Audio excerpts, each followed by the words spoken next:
Historic bit of land is far from over. They provide families and communities with a place to honour their fallen heroes. But in the UK, it's estimated that one war memorial a week is being targeted by thieves looking to remove metal plaques to sell on for scrap. Now a campaign is underway to try to protect our memorials and catch the criminals who vandalise them. They tell stories of courage and sacrifice. But increasingly, war memorials are seen as fair game for metal thieves.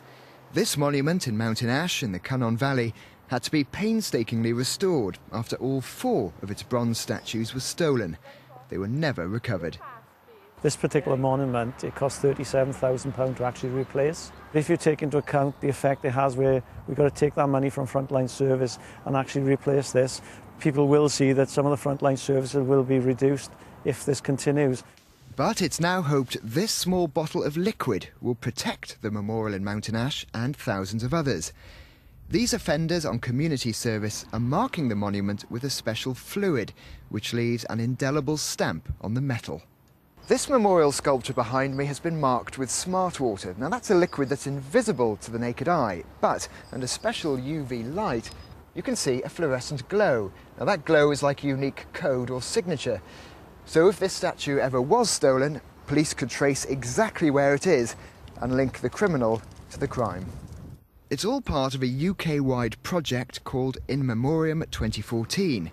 It's run by the charity the War Memorials Trust, which is trying to protect all our monuments in time for the centenary of World War I.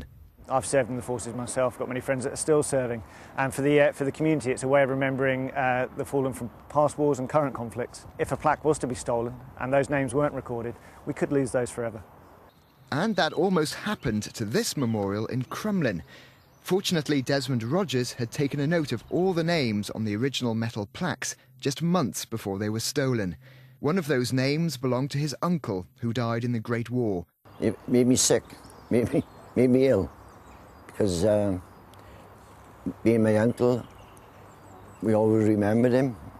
My father attended this cenotaph every year until his death, every year. The rising value of scrap metal has made war memorials a tempting target for thieves. Over the next 2 years, the War Memorials Trust will be marking monuments across Wales, so communities can continue honouring the servicemen and women who made the ultimate sacrifice. Carwyn Jones there. Now, Newport University is celebrating a century of teaching photography, making it one of the oldest courses